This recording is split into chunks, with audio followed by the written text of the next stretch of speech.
नमस्कार, स्वागत है आप सभी का न्यूज़ ब्रॉडकास्ट 24 में। कांग्रेस की पूर्व अध्यक्ष कुमारी शैलजा आज गुरुग्राम में अभिनंदन समारोह में पहुंचे, जहां उन्होंने कार्यकर्ताओं को संबोधित किया और कल देश भर में अग्निपथ स्कीम को लेकर कांग्रेस विरोध प्रदर्शन करेगी, तो इस विरोध प्रदर्शन में ज़्यादा से ज़्यादा संख्या में कार्यकर्ताओं को भाग लेने की अपील की। इस दौरान कुमारी शैलजा ने भारतीय सेना में नई भर्ती योजना अग्निपथ को लेकर भी कई सवाल खड़े किए और कहा कि ये देश के युवाओं के साथ साथ सेना के लिए घातक हो सकती है, क्योंकि इसमें बहुत सारी कमियां हैं जिनको दूर करने की ज़रूरत है सरकार को। और इसी को लेकर कल राहुल गांधी के आह्वान पर पूरे देश भर में कांग्रेस सड़कों पर उतरेगी। उम्मीदवार थे कार्तिक शर्मा, उनके पक्ष में वोट करी और लगातार उनके जो बागी तेवर हैं वो अभी भी बरकरार हैं, तो क्या वो कांग्रेस में रहेंगे या चले जाएंगे? देखो, वो कांग्रेस के एमएलए हैं, लेकिन जो उन्होंने किया उसको हाईकमांड ने भी देखा और वो कांग्रेस पार्टी के जो हमारे नियम हैं उसके अनुसार बिल्कुल गलत था। क्रॉस वोटिंग हुई, दूसरी पार्टी कांग्रेस को ना देकर किसी दूसरे कैंडिडेट को वोट दिया उन्होंने, और हाईकमांड ने इसको बहुत गंभीरता से लिया और उसके बाद हाईकमांड ने उस पर एक्शन लिया। शैलजा जी अशोक तंवर प्रदेश अध्यक्ष रहे, आप प्रदेश अध्यक्ष रही, अब उदय भांजी प्रदेश अध्यक्ष है, मगर जिलाध्यक्ष कमेटी गठन नहीं हो रहा, क्या रीजन मान? बिल्कुल आपने ठीक बात कही, और ये एक हमारे और मेरे व्यक्तिगत रूप से भी एक बहुत ही निराशा और पीड़ा का सब्जेक्ट है कि जो मान सम्मान हमारे कार्यकर्ता को मिलना चाहिए था, जो ज़मीन पर कार्य कर रहा है, चाहे चुनाव हो या इस तरह से सरकार के खिलाफ लोगों की आवाज़ उठाने की बात हो, सालों साल से हमारे कार्यकर्ता ये मेहनत कर रहे हैं। मेरे जैसे 2-4 लोग होंगे, 5-7 लोग होंगे जिन्हें ओहदा मिल जाता है, लेकिन हमारा तो एक लेवल हो गया, लेकिन असली पहचान जो हमारे कार्यकर्ता की है ज़मीन पर, वो हम नहीं दे पाए।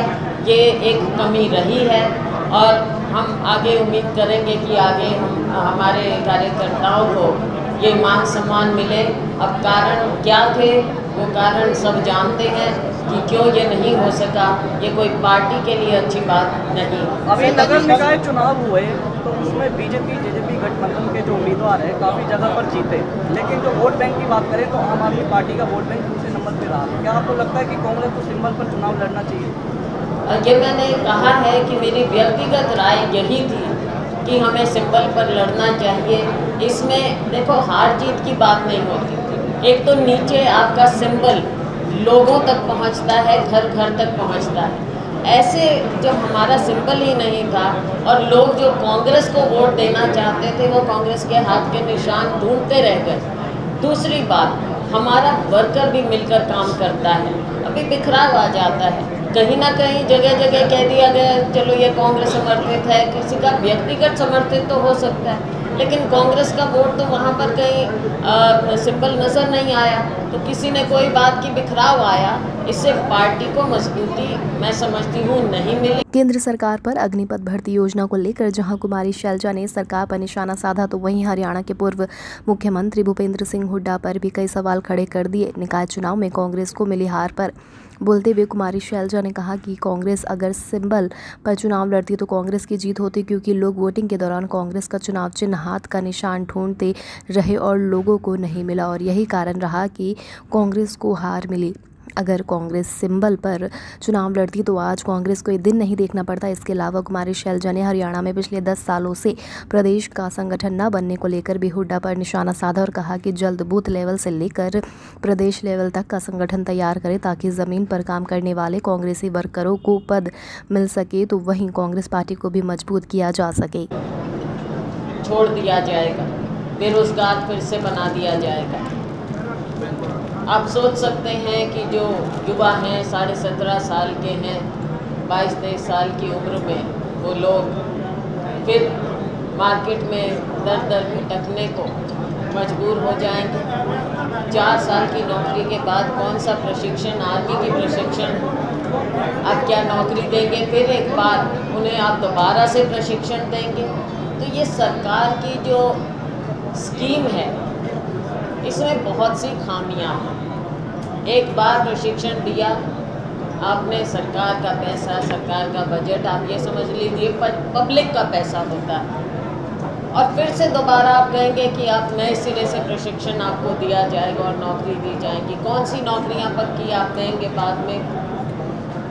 इसमें बहुत से लूप होल हैं, इसलिए कांग्रेस पार्टी इसके खिलाफ है। राहुल गांधी जी ने इसके बारे में बहुत विस्तार से कहा। सरकार को ये स्कीम वापस लेनी चाहिए देश के युवाओं के भविष्य के लिए और हमारी आर्म्ड फोर्सेस की एफिशिएंसी के लिए। गलत है ये, और कल पूरे देश में इसके खिलाफ कांग्रेस पार्टी प्रदर्शन करने जा रही है। आपको कांग्रेस कमेटी, वर्किंग कमेटी का मेंबर बनाया गया है, तो उस पर आप क्या कहेंगे और आगे पार्टी के लिए आपकी क्या प्राथमिकता रहेगी? मैं शुक्रगुजार हूँ हमारी हाईकमान की, सोनिया जी की, राहुल जी की, कि मुझे फिर से मौका दिया है कांग्रेस वर्किंग कमेटी का मेंबर होने का। और क्योंकि कांग्रेस पार्टी की नीतियाँ सब इस बॉडी में डिस्कस की जाती हैं, तो ये जो मुझे मौका दिया है मैं उसके लिए शुक्रगुजार हूँ। और कांग्रेस पार्टी की सिपाही होने के नाते जो भी जिम्मेवारी मुझे मिले उसको हमें निभाना होता है।